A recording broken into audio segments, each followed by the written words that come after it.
ಈ ಮನೆ ಹೆಸರು ಶಾಂತಿ ನಿವಾಸ. ಆದ್ರೆ ಆ ಹೆಸರಿಗೆ ತಕ್ಕನಾಗೆ ಆ ಮನೆಯಲ್ಲಿ ಶಾಂತಿ ಅನ್ನೋದೇ ಇರೋದಿಲ್ಲ. ಬನ್ನಿ ಯಾಕೆ ಅಂತ ನೋಡೋಣ. ಸುಧಾಗೆ ಇಬ್ರು ಸೊಸೆಯಂದ್ರು, ರಜನಿ ಮತ್ತೆ ಸಂಗೀತ. ಇವಳು ಸುಧಾಳ ಮಗಳು, ಅಂದ್ರೆ ರಜನಿ ಮತ್ತೆ ಸಂಗೀತಾಳ ನಾದಿನಿ ನಂದಿನಿ. ಒಂದಿನ ಮನೆಗೆ ಒಬ್ಬ ವ್ಯಕ್ತಿ ಒಳ್ಳೊಳ್ಳೆ ಸೀರೆಗಳನ್ನ ಮಾರೋದಕ್ಕೆ ಅಂತ ತಗೊಂಡು ಬಂದಿರ್ತಾನೆ. ಇರಪ್ಪ, ನನ್ನ ಸೊಸೆಯಂದ್ರನ್ನ ಕರಿತೀನಿ, ಅವರೇ ಬಂದು ಅವ್ರಿಗೆ ಯಾವ್ದು ಬೇಕೋ ಆ ಸೀರೆನ ಆರಿಸ್ಕೊಳ್ತಾರೆ. ಆಯ್ತಮ್ಮ. ರಜನಿ, ಸಂಗೀತ, ಸೀರೆ ಮಾರೋರನ್ನ ನನ್ನ ಮನೆಗೆ ಕರ್ಸಿದ್ದೀನಿ. ಇಬ್ರು ಬಂದು ನಿಮಗೆ ಯಾವ್ದು ಸೀರೆ ಇಷ್ಟ ಆಗುತ್ತೋ ಆರಿಸ್ಕೊ ಬಂದ್ರಮ್ಮ. ಇಬ್ರು ಸೊಸೆಯಂದ್ರು ರೂಮಿಂದ ಆಚೆ ಬರ್ತಾರೆ. ಇಬ್ರು ಸೀರೆಗಳನ್ನ ಆರ್ಸೋಕ್ ಶುರು ಮಾಡ್ತಾರೆ. ಆಗ ರಜನಿ ಒಂದು ಕಾಸ್ಟ್ಲಿ ಆಗಿರೋ ತುಂಬಾ ಸುಂದರವಾಗಿರೋ ಸೀರೆನ ಎತ್ಕೋತಾಳೆ. ಅಷ್ಟೊತ್ತಿಗೆ ಸಂಗೀತ ಕೂಡ ಬಂದು ಅದೇ ಸೀರೆನೇ ಹಿಡ್ಕೋತಾಳೆ.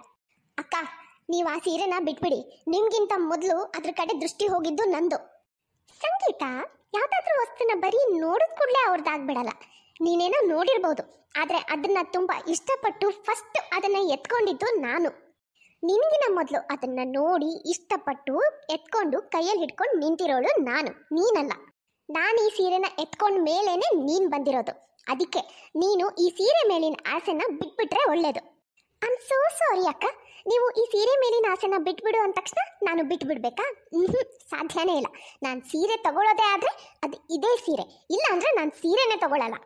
ಹೌದಾ, ಸರಿ, ಹಾಗಾದ್ರೆ ಸೀರೆ ತಗೋಬೇಡ ಬಿಡು. ನೀನ್ ಸೀರೆ ತಗೊಂಡ್ರೇನು ಬಿಟ್ರೇನು ನನಗೇನಾಗಬೇಕಾಗಿದೆ? ಅತ್ತೆ, ನನ್ಗೆ ಈ ಸೀರೆ ಇಷ್ಟ ಆಗಿದೆ, ನಾನು ಇದನ್ನ ಇಟ್ಕೊಳ್ತಾ ಇದ್ದೀನಿ. ರಜನಿ ಆ ಸೀರೆನ ತಗೊಂಡು ಸೀದಾ ತನ್ನ ಕೋಣೆಗೆ ಹೋಗ್ತಾಳೆ. ನೋಡಿದ್ರ ಅತ್ತೆ, ನಿಮ್ ದೊಡ್ಡ ಸೊಸೆನ ನನಗಿಷ್ಟ ಆಗಿರೋ ಸೀರೆನೇ ಬೇಕು ಅಂತ ತಾನು ತಗೊಂಡು ಹೋದ್ಲು. ನನಗೆ ಸೀರೆ ಬೇಡ ಅತ್ತೆ, ನಾನು ತಗೊಳ್ಳಲ್ಲ.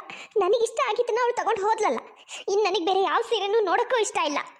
ಈ ಸೀರೆಗಳನ್ನೆಲ್ಲ ವಾಪಸ್ ಕಳಿಸ್ಬಿಡಿ. ಅಯ್ಯೋ ಕರ್ಮ, ಇವರಿಬ್ರು ಜಗಳ ನೋಡಿ ನೋಡಿ ಸಾಕಾಗಿ ಹೋಗಿದೆ ನನಗಂತೂ. ಏನಪ್ಪ, ಅದು ಅವಳು ನನ್ನ ದೊಡ್ಡ ಸೊಸೆ ಏನು ತಗೊಂಡು ಹೋದ್ಲಲ್ಲ, ಅದು ಒಂದೇ ಸೀರೆ ಸಾಕು, ಇನ್ನು ಯಾವ ಸೀರೆನೂ ಬೇಡ. ಅದ್ರದ್ದು ಎಷ್ಟಾಯ್ತು ಹೇಳು, ಹಣ ಕೊಡ್ತೀನಿ. ಕೋಪ ಮಾಡ್ಕೊಂಡು ಬರ್ತಾ ಇರೋ ಸಂಗೀತನ ನೋಡಿ ನಂದಿನಿ ಕೇಳ್ತಾಳೆ, ಅತ್ಗೆ ಏನಾಯ್ತು? ಯಾಕೆ ಇಷ್ಟೊಂದು ಕೋಪ ಮಾಡ್ಕೊಂಡು ಬರ್ತಾ ಇದ್ದೀರಾ? ನಾನು ಏನು ಅಂತ ಹೇಳಿ ನಂದಿನಿ? ನಾನು ಈ ಮನೆಗೆ ಬಂದಾಗಿಂದನು ಯಾವುದೇ ವಿಷಯ ತಗೊಂಡ್ರು ಈ ಮನೆ ದೊಡ್ಡ ಸೊಸೆ ಆ ರಜನಿಗೆ ಇಂಪಾರ್ಟೆನ್ಸ್, ಅವಳಿಗಾದ್ಮೇಲೆ ನಂದು. ರಜನಿ ಏನೇ ಮಾಡಿದ್ರು ಅತ್ತೆ ಒಂದು ಮಾತು ಏನು ಹೇಳಲ್ಲ. ಅದೇ ನಾನು ಏನಾದ್ರೂ ಮಾಡಿದ್ರೆ ತಕ್ಷಣನೇ ನನಗೆ ಭಯಕ್ಕೆ ಬಂದ್ಬಿಡ್ತಾರೆ. ಅತ್ಗೆ ಏನಾಯ್ತು ಏನಾಯ್ತು ಅಂತನಾದ್ರೂ ಸರಿಯಾಗಿ ಹೇಳಿ. ಏನು ಹೇಳಿದೆ ಸುಮ್ಮನೆ ಅಮ್ಮನ ಮೇಲೆ ಆರೋಪ ಮಾಡ್ತಾ ಇದ್ದೀರಲ್ಲ. ನಂದಿನಿ, ಬಾ ನನ್ನ ಜೊತೆ, ನನ್ನ ರೂಮಲ್ಲಿ ನಾನು ನಿನಗೆಲ್ಲ ವಿಷಯನೂ ಹೇಳ್ತೀನಿ. ಸರಿ, ನಡೀರಿ. ಸಂಗೀತ ನಂದಿನಿನ ತನ್ನ ರೂಮಿಗೆ ಕರ್ಕೊಂಡು ಹೋಗಿ ಎಲ್ಲ ವಿಷಯನೂ ಹೇಳ್ತಾಳೆ. ಅಲ್ಲ ಅದಕ್ಕೆ ಈ ವಿಷಯದಲ್ಲಿ ಅಮ್ಮನ ತಪ್ಪು ಏನಿದೆ ಹೇಳಿ? ಸುಮ್ಮನೆ ಅಮ್ಮನ ಮೇಲೆ ಏನೇನೋ ಹೇಳ್ತಾ ಇದ್ರಲ್ಲ. ಒಂದೇ ಸೀರೆನ ನೀವು ರಜನಿ ಅದಕ್ಕೆ ಇಬ್ರು ಇಷ್ಟಪಟ್ಟಿದ್ದೀರಾ. ರಜನಿ ಅದಕ್ಕೆ ಆ ಸೀರೆನ ನಿಮ್ಗಿನ ಮೊದಲು ತಗೊಂಡು ಹೋಗಿದ್ದಾರೆ. ಇದರಲ್ಲಿ ಅಮ್ಮನ ತಪ್ಪು ಏನಿದೆ? ನೀವು ಅನ್ಕೊಂಡಿರೋ ಥರ ಅಮ್ಮ ನಿಮ್ಮಿಬ್ರ ಮಧ್ಯೆ ಯಾವ ಭೇದನೂ ಮಾಡಲ್ಲ. ಅದಕ್ಕೆ ಇಬ್ರನ್ನು ಸಮಾನವಾಗಿ ನೋಡ್ತಾರೆ. ಸರಿ ಬಿಡಮ್ಮ, ಅತ್ತೆ ಬಗ್ಗೆ ನೀನು ಹೇಳೋದನ್ನ ನಾನು ಒಪ್ಕೋತೀನಿ. ಅತ್ತೆ ನಮ್ಮಿಬ್ರು ಮಧ್ಯೆ ಭೇದ ಭಾವ ಮಾಡಲ್ಲ, ಇಬ್ರು ಒಂದೇ ಥರ ನೋಡ್ತಾರೆ. ಸರಿ, ಆದ್ರೆ ನಿಮ್ ದೊಡ್ಡದ್ಗೆ ರಜನಿ ಮಾಡಿದ್ ಸರಿನಾ? ನನಗಿಷ್ಟ ಆಗಿರೋ ಸೀರೆನೆ ಅವಳು ತಗೊಳ್ಳೋ ಅವಶ್ಯಕತೆ ಏನಿತ್ತು? ಬರೀ ಈ ಸೀರೆ ಅಷ್ಟೇ ಅಲ್ಲ ನಂದಿನಿ, ಯಾವುದೇ ವಸ್ತು ಆದ್ರೂ ಅಷ್ಟೇ. ನನಗಿಷ್ಟ ಆಯ್ತು ಅಂದ್ರೆ ಬಂದ್ಬಿಡ್ತಾಳೆ ಮಧ್ಯ ನಂದೆಲ್ಲಿಡ್ಲಿ ಅಂತ, ತನಗೂ ಇಷ್ಟ ಆಯ್ತು ಅಂತ ಹೇಳ್ಕೊಂಡು. ಅವಳು ಮಾಡೋದು ಸರಿನಾ? ಅವಳು ಈ ಥರ ನಡ್ಕೊಂಡಾಗ ನನಗೆ ಬೇಜಾರಾಗುತ್ತೋ ಇಲ್ವೋ ನೀನೇ ಹೇಳು. ಅಯ್ಯೋ ದೇವ್ರೆ, ಈ ಇಬ್ರು ಅದಕ್ಕೆ ಮಧ್ಯೆ ನನಗಂತೂ ಸಿಕ್ಕಾಕೊಂಡು ಸಾಕಾಗಿ ಹೋಗಿದೆ. ಮತ್ತು ಇವರಿಬ್ರು ಮಧ್ಯೆ ಸಿಕ್ಕಾಕೊಳ್ಳೋಕೆ ನನಗಿಷ್ಟ ಇಲ್ಲಪ್ಪ. ಇವ್ರು ಏನು ಹೇಳ್ತಾರೋ ಅದಕ್ಕೆ ಸುಮ್ಮನೆ ಹೂ ಅಂದ್ಕೊಂಡು ಇಲ್ಲಿಂದ ಹೋಗ್ಬಿಡ್ತೀನಿ. ಹೌದಕ್ಕೆ ನೀವು ಹೇಳೋದು ಸರಿನೇ, ಆದರೂ ಹೋಗ್ಲಿ ಬಿಟ್ಟು ಹಾಕಿ. ಅದಕ್ಕೆ ಚಿಕ್ಕ ವಿಷಯಕ್ಕೆಲ್ಲ ಸುಮ್ಮನೆ ಯಾಕೆ ತಲೆ ಕೆಡಿಸ್ಕೊಳ್ತೀರಾ? ಅದಕ್ಕೆ ನನಗೊಂದು ಸ್ವಲ್ಪ ಕೆಲಸ ಇದೆ, ಬರ್ತೀನಿ. ನಂದಿನಿ ಚಿಕ್ಕ ಅತ್ತಿಗೆ ಸಂಗೀತದಿಂದ ತಪ್ಪಿಸ್ಕೊಂಡು ತನ್ನ ರೂಮಿಗೆ ಬಂದು ಕೂತ್ಕೋತಾಳೆ. ಅಷ್ಟೊತ್ತಿಗೆ ದೊಡ್ಡ ಅತ್ತಿಗೆ ರಜನಿ ಅಲ್ಲಿಗೆ ಬರ್ತಾಳೆ. ಅಯ್ಯೋ, ಅವರಿಂದ ತಪ್ಪಿಸ್ಕೊಂಡು ಬಂದರೆ ಹೀಗೆ ಇವ್ರು ಬಂದ್ರಲ್ಲಪ್ಪ. ನಂದಿನಿ, ನಿನ್ನ ಹತ್ರ ಸ್ವಲ್ಪ ಮಾತಾಡಬೇಕಿತ್ತು. ಆದರೆ ನೀನು ವಿಷಯ ಏನಿದೆಯೋ ಅದನ್ನು ಸರಿಯಾಗಿ ನೇರವಾಗಿ ಸತ್ಯವಾಗಿ ಹೇಳಬೇಕು. ಹಾಗಾದರೆ ಮಾತ್ರ ಕೇಳ್ತೀನಿ. ಹಾಂ, ಕೇಳಿ ಅದಕ್ಕೆ ಏನು ವಿಷಯ ಅಂತ ಹೇಳಿ. ಸಂಗೀತ ನಿನ್ನ ಹತ್ರ ನನ್ನ ಬಗ್ಗೆ ಏನು ಹೇಳ್ತಾ ಇದ್ಲು? ನಿಜ ಹೇಳು, ಯಾಕಂದರೆ ಅವಳು ನಿನ್ನನ್ನು ಅವಳ ರೂಮಿಗೆ ಯಾವ ಥರ ಹೇಳ್ಕೊಂಡು ಹೋದ್ಲು ಅಂತ ನಾನು ನೋಡಿದ್ದೀನಿ. ನನಗೆ ಚೆನ್ನಾಗಿ ಗೊತ್ತು, ಅವಳು ನಿನ್ನ ಹತ್ರ ನನ್ನ ಬಗ್ಗೆನೇ ಏನೋ ಹೇಳಿರ್ತಾಳೆ. ಅವಳು ಏನೇ ಹೇಳಿದ್ರು ನನ್ನ ಬಗ್ಗೆ ಒಳ್ಳೇದಂತೂ ಹೇಳಿರಲ್ಲ, ಕೆಟ್ಟದ್ದೇ ಹೇಳಿರ್ತಾಳೆ. ಹೇಳು ನಂದಿನಿ, ನನ್ನ ಬಗ್ಗೆ ಅವಳು ಏನು ಹೇಳಿದ್ಲು? ಏನೂ ಇಲ್ಲ ಅದಕ್ಕೆ. ನೀವು ತಿಳ್ಕೊಂಡಿರೋ ಥರ ಅವ್ರೇನು ಅಷ್ಟು ಕೆಟ್ಟದೆಲ್ಲ ಏನೂ ಹೇಳಿಲ್ಲ. ಅದೇ ಇವತ್ತಿಂದ ಏನು ವಿಷಯ ಆಯ್ತಲ್ಲ ಅದನ್ನೇ ಹೇಳಿದ್ರು ಅಷ್ಟೇ. ಅಷ್ಟು ಬಿಟ್ಟರೆ ಬೇರೆ ಏನಿಲ್ಲ. ಈ ಹುಡುಗಿ ಒಬ್ಳು ಯಾವುದನ್ನು ಸರಿಯಾಗಿ ಹೇಳಲ್ಲ ಅಂತಾಳೆ. ಅಲ್ಲ ನಂದಿನಿ, ಈಗ ನೀನೇ ಹೇಳು. ಅವಳು ನನ್ನ ಮೇಲೆ ಇಷ್ಟೊಂದು ಕಂಪ್ಲೇಂಟ್ ಮಾಡ್ತಾ ಇದ್ದಾಳಲ್ಲ, ಅಂತ ತಪ್ಪಾದರೂ ನಾನು ಏನು ಮಾಡಿದ್ದೀನಿ? ನನಗೆ ಯಾವ ಸೀರೆ ಇಷ್ಟ ಆಯಿತು ಅದನ್ನು ನಾನು ತಗೊಂಡಿದ್ದೀನಿ. ಅದರಲ್ಲಿ ತಪ್ಪೇನಿದೆ? ಅದೇ ಸೀರೆ ಅವಳಿಗೂ ಇಷ್ಟ ಆದರೆ ಅದಕ್ಕೆ ನಾನೇನು ಮಾಡೋಕ್ಕಾಗುತ್ತೆ? ನಾನು ಆ ಸೀರೆ ತಗೊಂಡ್ಮೇಲೆ ಹೇಳ್ತಾಳೆ ನಾನು ಮೊದಲು ಆ ಸೀರೆನ ನೋಡಿದ್ದು ಅದನ್ನ ನಾನೇ ತಗೊಳ್ಬೇಕು ಅಂತಾಳೆ. ಅಲ್ಲ, ನೋಡೋದಕ್ಕೂ ಅದನ್ನ ಇಷ್ಟಪಟ್ಟು ಮೊದಲು ಎತ್ಕೊಳ್ಳೋಕ್ಕೂ ಡಿಫ್ರೆನ್ಸ್ ಇಲ್ವಾ? ಯಾವಾಗಲೂ ಅಷ್ಟೇ, ನನಗೆ ಯಾವ ವಸ್ತು ಇಷ್ಟ ಆಗುತ್ತೋ ಅದೇ ಅವಳಿಗೂ ಇಷ್ಟ ಆಗುತ್ತೆ. ಇದೆಲ್ಲ ಬಿಟ್ಟು ಮುಂದೊಂದು ದಿನ ಬಂದು ನನ್ನ ಗಂಡನ್ನು ನಾನು ಇವ್ರನ್ನ ಮೊದಲು ಇಷ್ಟಪಟ್ಟಿದ್ದೆ ಅಂತಾಳೆ. ಅವಾಗ ನಾನು ನನ್ನ ಗಂಡನ್ನು ಬಿಟ್ಕೊಡೋಕ್ಕಾಗುತ್ತಾ? ಹೇಳಿ ನಂದಿನಿ, ನಿನಗೇನು ಅನ್ಸುತ್ತೆ ಹೇಳಿ ನೋಡೋಣ. ಏನು ಅದಕ್ಕೆ ನೀವು ಚಿಕ್ಕ ಚಿಕ್ಕ ವಿಷಯಕ್ಕೂ ತುಂಬ ಕೋಪ ಮಾಡ್ಕೊಳ್ತೀರಪ್ಪ. ಇದೊಂದು ಚಿಕ್ಕ ವಿಷಯ, ಅದಕ್ಕೆ ಇದಕ್ಕೆ ಯಾಕೆ ಇಷ್ಟೊಂದು ತಲೆ ಕೆಡಿಸ್ಕೊಳ್ತಾ ಇದ್ದೀರಾ? ಬಿಟ್ಟಾಕಿ. ಅದು ನಿಜನೇ, ನೀನು ಸರಿಯಾಗಿ ಹೇಳ್ತಾ ಇದೆಯಾ. ಈ ಥರ ಬೇಡದೇ ಇರೋ ಚಿಕ್ಕ ಪುಟ್ಟ ವಿಷಯಕ್ಕೆಲ್ಲ ಸುಮ್ಮನೆ ನಾನು ಟೆನ್ಷನ್ ಮಾಡ್ಕೊಳ್ತೀನಿ. ಹೋಗ್ಲಿ ಬಿಡು, ಮೊದಲೇ ಅವಳು ಬುದ್ಧಿ ಇಲ್ಲದೆ ಇರೋಳು. ಅವಳ ವಿಷಯಕ್ಕೆ ನಾನು ಯಾಕೆ ತಲೆ ಕೆಡಿಸ್ಕೊಳ್ಳಿ. ಸರಿ ನಂದಿನಿ, ನಾನು ಹೊರಡ್ತೀನಿ. ಯಪ್ಪ, ಈ ಇಬ್ರು ಅತ್ತಿಗೆಂದ್ರ ಮಧ್ಯೆ ಸಿಕ್ಕಾಕೊಂಡು ಒದ್ದಾಡೋದೇ ಆಗಿ ಹೋಗಿದೆ. ಇವರಿಬ್ರು ಜಗಳದ ಮಧ್ಯೆ ನನ್ನ ತಲೆ ತಿಂತಾರೆ ಇಬ್ರು ಸೇರ್ಕೊಂಡು. ಹೀಗೆ ದಿನಗಳು ಕಳೀತಾ ಇರತ್ತೆ. ಒಂದಿನ ಸಂಗೀತಾಗೆ ಅವಳ ಗಂಡ ಒಂದು ಬ್ಯೂಟಿಫುಲ್ ಆಗಿರೋ ನೆಕ್ಲೇಸ್ನ ತಂದು ಕೊಡ್ತಾನೆ. ರೀ, ನೆಕ್ಲೇಸ್ ಅಂತೂ ತುಂಬಾ ಚೆನ್ನಾಗಿದೆ, ನನಗೆ ತುಂಬಾ ಇಷ್ಟ ಆಯ್ತು. ಹೌದಾ, ನಿನಗೆ ಇಷ್ಟ ಆಯ್ತಲ್ಲ ಬಿಡು, ಅದೇ ನನಗೆ ಖುಷಿ. ಸರಿ ಸಂಗೀತ, ನೀನು ಇದನ್ನ ಎತ್ತಿಟ್ಕೋ, ನನಗೊಂದು ಸ್ವಲ್ಪ ಕೆಲಸ ಇದೆ, ನಾನು ಹೊರಗಡೆ ಹೋಗಿ ಬರ್ತೀನಿ. ಸರಿ ರೀ. ವಾವ್, ನೆಕ್ಲೇಸ್ ಎಷ್ಟು ಬ್ಯೂಟಿಫುಲ್ ಆಗಿದೆ. ಹೌದಲ್ವಾ? ಆ ರಜನಿಗೆ ಉರ್ಸೋದಿಕ್ಕೆ ಇದೊಂದು ಒಳ್ಳೆ ಅವಕಾಶ ಸಿಕ್ಕ ಹಾಗಾಯ್ತು. ಈಗಲೇ ಅವಳ ಹತ್ರ ಹೋಗ್ತೀನಿ. ರಜನಿ ಅಕ್ಕ, ಏನು ಆರಾಮಾಗಿ ಕೂತ್ಕೊಂಡಿದ್ದೀರಾ? ಯಾಕೆ, ನಾನು ಆರಾಮಾಗಿ ಕೂತ್ಕೋಬಾರ್ದಾ? ನಾನು ಆರಾಮಾಗಿ ಕೂತ್ಕೊಂಡಿರೋದು ನೋಡಿದ್ರೆ ನಿನಗೆ ಸಹಿಸಕ್ಕಾಗಲ್ವೇನೋ ಅಲ್ಲ? ರಜನಿ ಅಕ್ಕ, ಯಾಕೆ ಯಾವಾಗಲೂ ಕೋಪದಲ್ಲೇ ಮಾತಾಡ್ತೀರಾ? ನಾನೇನು ನಿಮ್ಮ ಹತ್ರ ನನ್ನ ಖುಷಿ ಹಂಚ್ಕೊಳ್ಳೋಣ ಅಂತ ಬಂದರೆ ನೀವು ನನ್ನ ಖುಷಿನ ಕೇಳಿಸ್ಕೊಳ್ಳೋದು ಬಿಡಿ, ನನ್ನ ಕಡೆ ನೋಡೋಕ್ಕೂ ಇಷ್ಟಪಡಲ್ಲಪ್ಪ.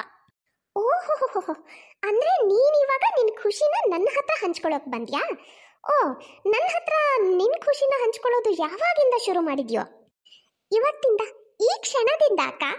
ಇಲ್ಲಿ ನೋಡಿ ಅಕ್ಕ, ಈ ನೆಕ್ಲೇಸ್ನ ನನ್ನ ಗಂಡ ನನಗೋಸ್ಕರ ತಾವೇ ಪ್ರೀತಿಯಿಂದ ಸೆಲೆಕ್ಟ್ ಮಾಡಿ ತಂದ್ಕೊಟ್ಟಿದ್ದಾರೆ. ಚೆನ್ನಾಗಿದೆ ಅಲ್ವಾ ಅಕ್ಕ? ಚೆನ್ನಾಗಿದೆ. ನಿಂತವ್ರ ಮನೇಲಿರೋ ಪರಿಸ್ಥಿತಿಗೆ ನೀನು ಅಲ್ಲಿರ್ಬೇಕಿದ್ರೆ ಇಂಥ ನೆಕ್ಲೇಸ್ನೆಲ್ಲ ಎಲ್ಲಿ ಹಾಕೊಳ್ತಿದ್ದೆ?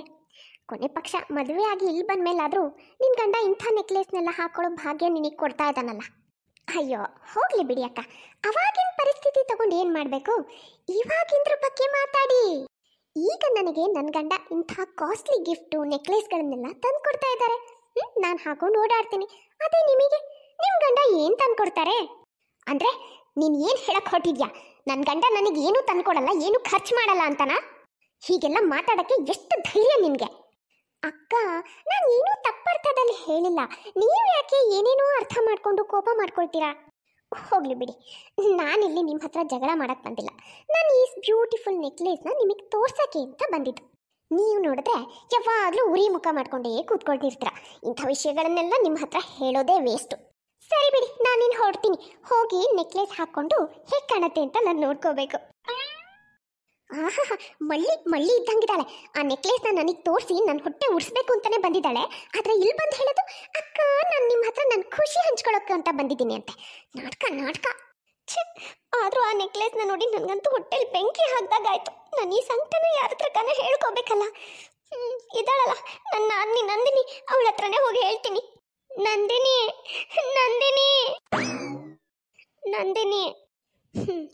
ಬಂದ್ರ ನನ್ನ ತಲೆ ತಿನ್ನಕ್ಕೆ? ಹಾಂ ಅದಕ್ಕೆ. ಯಾಕದಕ್ಕೆ ಒಂಥರ ಇದ್ದೀರಾ? ಏನಾಯ್ತು? ನಂದಿನಿ, ನೀನಾದರೂ ಹೇಳು, ನಾನು ನಿನ್ನ ಕಣ್ಣಿಗೆ ಏನು ಗತಿ ಇಲ್ದೋಳ್ ಥರ ಕಾಣ್ತೀನ? ಇಲ್ವಲ್ಲ, ಯಾಕದಕ್ಕೆ ಹೀಗೆ ಕೇಳ್ತಿದ್ದೀರಾ? ಏನಾಯ್ತು ಅದಕ್ಕೆ? ಯಾರಾದರೂ ಏನಾದರೂ ಅಂದ್ರಾ? ಅಣ್ಣನ ಜೊತೆ ಏನಾದರೂ ಜಗಳ ಆಯ್ತಾ? ಇಲ್ಲ ನಂದಿನಿ, ನಿಮ್ಮ ಅಣ್ಣನ ಜೊತೆ ನನಗೆ ಜಗಳ ಆಗೋಕ್ಕೆ ಸಾಧ್ಯನೇ ಇಲ್ಲ. ಯಾಕಂದರೆ ಅವ್ರು ನನ್ನನ್ನು ತುಂಬ ಪ್ರೀತಿಸ್ತಾರೆ, ಯಾವತ್ತೂ ನನಗೇನು ಅನ್ನಲ್ಲ. ಮತ್ತೆ ಏನಾಯ್ತು ಅದಕ್ಕೆ? ಇಷ್ಟಾಯ್ತು. ಆ ಸಂಗೀತನಿಗೆ ಎಷ್ಟು ಸೊಕ್ಕಿರ್ಬೇಕು ಹೇಳು. ಆ ನೆಕ್ಲೆಸ್ನ ತೋರಿಸಿ ನನಗೆ ಹೊಟ್ಟೆ ಉರ್ಸಕ್ಕೆ ಬಂದಿದ್ದಲ್ದೆ ನನ್ನ ಗಂಡ ನನಗೇನು ತಂದ್ಕೊಳ್ಳಲ್ಲ, ನನ್ನ ಹತ್ರ ಏನೂ ಇಲ್ಲ ಅನ್ನೋ ಥರ ಬೇರೆ ಮಾತಾಡಿ ಹೋಗ್ತಾಳೆ. ಹೋಗ್ಲಿ ಬಿಡಿ ಅದಕ್ಕೆ ಯಾಕೆ ಇಷ್ಟೊಂದು ತಲೆ ಕೆಡಿಸ್ಕೊಳ್ತೀರಾ? ಸಂಗೀತ ಅದಕ್ಕೆ ಹಾಗಂದ ತಕ್ಷಣ ನೀವು ಏನೂ ಇಲ್ದೋರಾಗ್ಬಿಡ್ತೀರಾ? ಅಣ್ಣ ನಿಮಗೆ ಚೆನ್ನಾಗಿ ನೋಡ್ಕೊಳ್ತಾನೆ, ನಿಮಗೆ ಬೇಕಾಗಿದ್ದೆಲ್ಲ ತಂದ್ಕೊಡ್ತಾನೆ ತಾನೆ, ಮತ್ತೆ ಯಾಕೆ ತಲೆ ಕೆಡಿಸ್ಕೊಳ್ತೀರಾ? ಯಾರೋ ಏನೋ ಅಂತಾರೆ ಅಂತ ನಾವು ಅತಿಯಾಗಿ ತಲೆ ಕೆಡಿಸ್ಕೊಳಕ್ ಹೋಗ್ಬಾರ್ದು. ಅದಕ್ಕೆ ನಮ್ದೇನು ಅನ್ನೋದು ನಮಗೆ ಗೊತ್ತಿರುತ್ತೆ ಅಲ್ವಾ? ನೀನು ಹೇಳೋದು ಸರಿಯಾಗೇ ಇದೆ ನಂದಿನಿ. ಇಂಥವ್ರು ಇರೋದೆ ಬೇರೆಯವ್ರನ್ನ ಆಡ್ಕೊಳಕ್ಕೆ. ನಾನು ಇನ್ಮೇಲೆ ಇವಳು ಮಾತಿಗೆಲ್ಲ ತಲೆ ಕೆಡಿಸ್ಕೊಳಕ್ ಹೋಗಲ್ಲ. ಹೌದಕ್ಕೆ ನೀವು ಈಗ ಸರಿಯಾಗಿ ಯೋಚನೆ ಮಾಡ್ತಿದ್ದೀರಾ. ಸರಿ, ನಾನು ಹೊರಡ್ತೀನಿ. ಏನು ತಲೆ ತಿಂತಾರೋ ಮರಾಯ, ಇವರಿಬ್ರು ಜಗಳ ಮಾಡ್ಕೊಳ್ಳೋದು ಬಂದು ನನ್ನ ತಲೆ ತಿನ್ನೋದು. ಇವ್ರುಗಳು ನನಗೆ ಬುದ್ಧಿ ಹೇಳಬೇಕು, ಆದರೆ ಇಲ್ಲಿ ನಾನೇ ಇವ್ರಿಗೆ ಬುದ್ಧಿ ಹೇಳಬೇಕಾಗಿದೆ. ಹೀಗೆ ಸಮಯ ಕಳೀತಾ ಇರತ್ತೆ. ಸಮಯ ಕಳೀತಾ ಕಳೀತಾ ಸುಧಾಳ ಆರೋಗ್ಯದಲ್ಲೂ ಏರುಪೇರಾಗಿರುತ್ತೆ. ಒಂದಿನ ಅವಳಿಗೆ ತುಂಬಾನೇ ಹುಷಾರಿರಲ್ಲ. ಅವತ್ತಿನ ದಿನ ನಂದಿನಿ ಕೂಡ ಕಾಲೇಜಿಗೆ ಹೋಗಿರ್ತಾಳೆ. ಅತ್ತೆ ಇಷ್ಟು ಹುಷಾರಿಲ್ಲದೆ ಮಲಗಿದ್ರು ಇಬ್ಬರು ಸೊಸೆಯರಲ್ಲಿ ಒಬ್ಬರು ಕೂಡ ಅತ್ತೆನ ಬಂದು ನೋಡ್ಕೊಳ್ಳೋದಿಲ್ಲ. ರಜನಿ, ಸಂಗೀತ, ಭಾಳ ತಲೆನೋತಿದೆ ಕಣಮ್ಮ, ನನಗೆ ತಡ್ಕೊಳಕ್ಕಾಗ್ತಿಲ್ಲ. ಯಾವುದಾದ್ರೂ ತಲೆನೋವಿನ ಮಾತ್ರೆನಾದರೂ ಇದ್ರೆ ತಂದ್ಕೊಡಿ, ಇಲ್ಲಾಂದರೆ ಒಂದು ಜಂಡು ಬಾಮ್ ಆದರೂ ತಂದು ತಲೆಗೊಂದು ಸ್ವಲ್ಪ ಹಚ್ರಮ್ಮ. ರಜನಿ, ಸಂಗೀತ. ಸುಧಾ ಎಷ್ಟೇ ಕರೆದ್ರು ರಜನಿನೂ ಬರೋದಿಲ್ಲ, ಸಂಗೀತನೂ ಬರೋದಿಲ್ಲ. ಅದೆಷ್ಟು ಕೂಗ್ತಿರೋ ಕೂಗ್ಕೊಳ್ಳಿ ಅತ್ತೆ, ನಾನು ಮಾತ್ರ ಬರೋದಿಲ್ಲ. ಅಷ್ಟಕ್ಕೂ ನಾನು ಯಾಕೆ ಬರಲಿ ಹೇಳಿ? ಯಾವುದೇ ವಿಷಯ ಇದ್ರೂ ನೀವು ಜಾಸ್ತಿ ಇಂಪಾರ್ಟೆನ್ಸ್ ಕೊಡೋದು ನಿಮ್ಮ ದೊಡ್ಡ ಸೊಸೆ ರಜನಿಗೆ ಅಲ್ವಾ? ಈಗಲೂ ಅವಳನ್ನೇ ಕರೀರಿ, ನನ್ನನ್ನು ಯಾಕೆ ಕರೀತೀರಾ? ಅವಳೇ ಹೋಗಲಿ, ನಾನಂತೂ ಹೋಗಲ್ಲ. ಬೇರೆ ಎಲ್ಲ ವಿಷಯದಲ್ಲೂ ತಾನೇ ಗ್ರೇಟ್ ಅಂತ ಹೇಳ್ಕೊಳಕ್ ಬರ್ತಾಳೆ, ಈಗಲೂ ಅಷ್ಟೇ ನಾನು ಯಾಕೆ ಹೋಗಲಿ? ಅವಳೇ ಹೋಗಲಿ ಬೇಕಾದ್ರೆ. ಹೀಗನ್ಕೊಂಡು ಇಬ್ಬರು ಸೊಸೆಯರಲ್ಲಿ ಒಬ್ಬರೂ ಕೂಡ ಅತ್ತೆ ಕಡೆ ತಿರುಗಿ ನೋಡಲ್ಲ. ಸ್ವಲ್ಪ ಹೊತ್ತಲ್ಲಿ ನಂದಿನಿ ಕಾಲೇಜಿಂದ ಬರ್ತಾಳೆ. ಬಂದವಳೆ ತಾಯಿ ಪರಿಸ್ಥಿತಿನ ನೋಡಿ ತಾಯಿಗೆ ಮಾತ್ರೆ ಗೀತ್ರೆ ಕೊಟ್ಟು ಆಮೇಲೆ ಇಬ್ರು ಅತ್ತಿಗೆ ಅಂದ್ರೂ ಕರೀತಾಳೆ. ಅತ್ಗೆ, ಇವತ್ತು ನೀವುಗಳು ನಡ್ಕೊಂಡಿರೋ ರೀತಿಗೆ ನಿಮಗೆ ಸ್ವಲ್ಪನೂ ನಾಚಿಕೆ ಅಂತ ಅನಿಸ್ತಾ ಇಲ್ವಾ? ಅಮ್ಮ ಇಷ್ಟು ಹುಷಾರಿಲ್ದೆ ನರಳಾಡ್ತಾ ಇದ್ರು ಇಬ್ಬರಲ್ಲಿ ಒಬ್ರು ಬಂದು ಅವ್ರನ್ನ ತಿರುಗು ಕೂಡ ನೋಡಿಲ್ಲ. ಅದೇ ನಿಮ್ಮ ತಾಯಿನೇ ಈ ಪರಿಸ್ಥಿತಿಲಿದೆ, ನೀವು ಹೀಗೆ ಮಾಡ್ತಿದ್ರಾ? ಯಾಕತ್ಗೆ, ಯಾಕೆ ಹೀಗೆ ನಡ್ಕೊಂಡ್ರಿ? ನೀವು ಅವ್ರ ಜೊತೆ ಇಷ್ಟು ಕೆಟ್ಟದಾಗ ನಡ್ಕೊಳ್ಳೋ ಅಂಥದ್ದು ಅಮ್ಮ ನಿಮಗೆ ಏನು ಮಾಡಿದ್ದಾರೆ? ಮನೆ ವಾತಾವರಣ ಹಾಳಾಗಬಾರ್ದು, ಸೊಸೆಯರ ಮನಸ್ಸು ನೋಯಿಸಬಾರ್ದು, ಅವ್ರಿಗೇನು ಅನ್ಬಾರ್ದು ಅಂತ ಅಮ್ಮ ನೀವಿಬ್ರು ಇಷ್ಟು ಕಚ್ಚಾಡ್ತಾ ದಿನಾ ಮನೆ ವಾತಾವರಣನೇ ಹಾಳು ಮಾಡ್ತೀರಾ. ಆದರೂ ಅಮ್ಮ ನಿಮಗೆ ಒಂದು ಮಾತು ಏನು ಅನ್ನಕ್ಕೆ ಬಂದಿಲ್ಲ. ನೀವಾಗೆ ಅರ್ಥ ಮಾಡ್ಕೊಳ್ತೀರಾ, ಚಿಕ್ಕವರಲ್ಲ, ನಿಮಗೇನು ಅನ್ಬಾರ್ದು ಅನ್ನೋ ಕಾರಣಕ್ಕೆ ಎಲ್ಲ ಸಹಿಸ್ಕೊಂಡಿದ್ರು. ಅಮ್ಮನ್ ಬಿಡಿ, ನಿಮ್ಮಿಬ್ರ ಜಗಳದಲ್ಲಿ ನನ್ನನ್ನು ಮಧ್ಯೆ ಸಿಕ್ಕಾಕ್ಸ್ಕೊಂಡು ಇಬ್ರು ಬಂದು ನನ್ನ ತಲೆ ತಿಂತಿದ್ರಲ್ಲ, ನಾನು ಯಾವತ್ತಾದ್ರೂ ನಿಮಗೇನಾದರೂ ಅಂದಿದ್ದೀನಾ? ಯಾವತ್ತಾದ್ರೂ ನಿಮ್ಗಳಿಗೆ ಮನಸ್ಸು ನೋವು ಮಾಡಿದ್ದೀನಾ? ಇಲ್ಲ ತಾನೆ? ನಾವು ನಿಮ್ಗಳ ಜೊತೆ ಒಳ್ಳೆ ರೀತಿ ನಡ್ಕೊಂಡು ನಿಮ್ಮ ಬಗ್ಗೆ ಒಳ್ಳೆ ರೀತಿ ಯೋಚನೆ ಮಾಡಿದಕ್ಕೆ ತಾನೆ ನೀವುಗಳಿವತ್ತು ಈ ಥರ ನಡ್ಕೊಂಡಿದ್ದು. ಅಮ್ಮ ಅಷ್ಟು ಒದ್ದಾಡ್ತಾ ನಿಮ್ಮನ್ನ ಕೂಗಿದ್ರು ಕೂಡ ನಿಮ್ಮಿಬ್ಬರಲ್ಲಿ ಒಬ್ರು ಯಾಕೆ ಬಂದಿಲ್ಲ ಅಂತ ನನಗೆ ಚೆನ್ನಾಗಿ ಗೊತ್ತು. ನಾನು ಯಾಕೆ ಹೋಗ್ಲಿ, ಬೇಕಾದ್ರೆ ಅವಳೇ ಹೋಗ್ಲಿ ಅಂತ ಯೋಚನೆ ಮಾಡಿಕೊಂಡ್ರೆ ನೀವಿಬ್ರು ಬಂದಿರಲ್ಲ. ಈಗ ನಾನು ಬಂದು ನೋಡ್ಲಿಲ್ಲ ಆದ್ರೆ ಅಮ್ಮನ ಪರಿಸ್ಥಿತಿ ಏನಾಗ್ತಿತ್ತು? ಏನಾದರೂ ಹೆಚ್ಚು ಕಮ್ಮಿ ಆಗಿದ್ರೆ ಆಮೇಲೆ ಏನು ಮಾಡಬೇಕಿತ್ತು? ಅದಕ್ಕೆ ಇಷ್ಟು ನಿಮಗೆ ಮನೆಯವ್ರ ಬಗ್ಗೆ ಕಾಳಜಿ ಇಲ್ಲ, ನಿಮ್ಮ ಬಗ್ಗೆ ಪ್ರೀತಿ ಕಾಳಜಿ ತೋರಿಸೋರ ಬಗ್ಗೆನೇ ನಿಮಗೆ ಪ್ರೀತಿ ಕಾಳಜಿ ಇಲ್ಲ ಅಂದಮೇಲೆ ಈ ಮನೇಲಿ ನೀವುಗಳಿದ್ದು ಪ್ರಯೋಜನ ಏನು? ಅಮ್ಮ ಅಷ್ಟು ಕೂಗ್ತಾ ಇದ್ರು ಒಂದ್ಸಲ ಬಂದು ಏನಾಯ್ತು ಅಂತ ನೋಡ್ಬೇಕು ಅಂತ ನಿಮ್ಮಿಬ್ರಿಗೂ ಅನ್ನಿಸ್ಲಿಲ್ವಲ್ಲ? ನಿಮ್ಗಳಿಗೆ ನಿಮ್ಮ ಜಗಳನೇ ಇಂಪಾರ್ಟೆಂಟ್ ಆಗಿ ಹೋಯ್ತಲ್ಲ. ಹಾಗಾದ್ರೆ ಒಂದು ಕೆಲಸ ಮಾಡೋಣ, ಇವತ್ತು ಅಣ್ಣಂದ್ರೆ ಇಬ್ರು ಬರಲಿ. ನೀವಿಬ್ರು ನಿಮ್ಮ ಗಂಡಂದ್ರ ಜೊತೆ ಮಾತಾಡ್ಕೊಂಡು ನಿಮಗೆ ಎಲ್ಲಿ ಖುಷಿ ಸಿಗುತ್ತೋ, ನಿಮಗೆಲ್ಲ ಆರಾಮಾಗಿರುತ್ತೋ ಅಲ್ಲಿ ಹೋಗಿ ಬೇರೆ ಬೇರೆ ಇದ್ಬಿಡಿ. ಈ ರೀತಿ ಮನಸ್ಥಿತಿಲಿರೋ ನೀವು ಈ ಮನೇಲಿ ಇದ್ರು ಒಂದೇ, ಇಲ್ಲದೆ ಇದ್ರು ಒಂದೇ. ನಾನಿವತ್ತು ತುಂಬ ಬೇಜಾರಾಗಿ ಈ ಮಾತು ಹೇಳ್ತಾ ಇದ್ದೀನಿ. ಅದಕ್ಕೆ ನೀವುಗಳೇ ಏನಾದರೂ ನನ್ನ ಜಾಗದಲ್ಲಿ ಇದ್ದಿದ್ರೆ ನೀವೇನು ಮಾಡ್ತಿದ್ರಿ ಯೋಚನೆ ಮಾಡಿ. ನಂದಿನಿ ಮಾತುಗಳನ್ನು ಕೇಳಿದ್ಮೇಲೆ ಇಬ್ರು ಸೊಸೆಯಂದ್ರಿಗೂ ತಮ್ಮ ತಪ್ಪಿನ ಅರಿವಾಗುತ್ತೆ. ತಮ್ಮಿಬ್ರು ಜಗಳದಲ್ಲಿ ತಮ್ಮ ಬಗ್ಗೆ ಕಾಳಜಿ ತೋರಿಸ್ತಿದ್ದಂಥ ಅತ್ತೆ ಹುಷಾರಿಲ್ಲದೆ ಬಿದ್ದಿದ್ರು ಕೂಡ ಅವ್ರ ಕಡೆ ತಿರುಗೂ ನೋಡ್ಲಿಲ್ವಲ್ಲ, ಎಂಥ ತಪ್ಪು ಮಾಡಿಬಿಟ್ವಿ ಅಂತ ಅವ್ರಿಗೆ ಅನಿಸುತ್ತೆ. ನಂದಿನಿ, ನೀನು ಹೇಳೋದ್ರಲ್ಲಿ ಏನೂ ತಪ್ಪಿಲ್ಲ, ನಿಜ. ನಾವು ದೊಡ್ಡ ತಪ್ಪೇ ಮಾಡಿಬಿಟ್ವಿ. ನೀನು ಹೇಳೋ ಹಾಗೆ ನಾವಿಬ್ರು ಒಬ್ರ ಮೇಲಿನೊಬ್ರು ಕೋಪಕ್ಕೆ ನಾನು ಯಾಕೆ ಹೋಗ್ಲಿ ಅವಳೇ ಹೋಗ್ಲಿ ಅನ್ಕೊಂಡೆ ಅತ್ತೆ ಕಡೆ ಬರಲೇ ಇಲ್ಲ. ಅತ್ತೆ ನಮ್ಮ ಬಗ್ಗೆ ಎಷ್ಟು ಕಾಳಜಿ ತೋರಿಸ್ತಿದ್ರು, ನಮ್ಗವರು ಅತ್ತೆ ಥರ ಯಾವತ್ತೂ ಕಂಡಿಲ್ಲ. ತಾಯಿಯಾಗೆ ನಮ್ಮನ್ನು ನೋಡಿಕೊಂಡ್ರು. ಆದರೆ ನಮ್ಮಿಬ್ರು ಜಗಳದಿಂದ ಇವತ್ತು ಅಂಥ ಅತ್ತೆನೇ ನಾವು ನಿರ್ಲಕ್ಷ್ಯ ಮಾಡಿಬಿಟ್ವಿ. ನಾವು ಈ ಥರ ನಡ್ಕೊಳ್ಳೋಕ್ಕೆಲ್ಲ ಕಾರಣ ನಮ್ಮಿಬ್ರು ಮಧ್ಯೆ ಇರೋ ಜಗಳ, ವೈಮನಸ್ಸು. ನಂದಿನಿ, ನಾವಿಬ್ರು ಎಲ್ಲೂ ಹೋಗಲ್ಲ, ನಿಮ್ಮ ಜೊತೆನೇ ಇರ್ತೀವಿ, ಈ ಮನೇಲೇ ಇರ್ತೀವಿ. ಆದರೆ ಮೊದಲಿನ ಥರ ಅಲ್ಲ. ಇನ್ಮೇಲೆ ನಾವಿಬ್ರು ತುಂಬ ಪ್ರೀತಿಯಿಂದ ಇರ್ತೀವಿ. ಇನ್ಯಾವತ್ತೂ ಈ ಥರ ಮನೆಯವ್ರ ಬಗ್ಗೆ ನಿರ್ಲಕ್ಷ್ಯ ಮಾಡಲ್ಲ. ಅತ್ತೆ, ದಯವಿಟ್ಟು ನಮ್ಮನ್ನು ಕ್ಷಮಿಸ್ಬಿಡಿ. ಇದಾದ್ಮೇಲಿಂದ ಇಬ್ರು ಸೊಸೆಯಂದ್ರು ತಮ್ಮ ಜಗಳನೆಲ್ಲ ಬಿಟ್ಟು ತುಂಬಾ ಪ್ರೀತಿಯಿಂದ ಇರ್ತಾರೆ. ಮನೆಯವರೆಲ್ಲರನ್ನೂ ತುಂಬಾ ಚೆನ್ನಾಗಿ ನೋಡ್ಕೊಳ್ತಾರೆ. ನೋಡಿದ್ರಲ್ಲ ಫ್ರೆಂಡ್ಸ್, ಇವತ್ತಿನ ಈ ವಿಡಿಯೋ ನಿಮಗೆ ಸ್ವಲ್ಪನಾದ್ರೂ ಇಷ್ಟ ಆಗಿದ್ರೆ ಪ್ಲೀಸ್ ಚಾನೆಲ್ನ ಸಬ್ಸ್ಕ್ರೈಬ್ ಮಾಡಿ, ಹಾಗೆ ಪ್ಲೀಸ್ ಲೈಕ್ ಮಾಡೋದನ್ನ ಮಾತ್ರ ಮರಿಬೇಡಿ. ಮುಂದಿನ ವಿಡಿಯೋದಲ್ಲಿ ಮತ್ತೆ ಸಿಗೋಣ. Bye friends.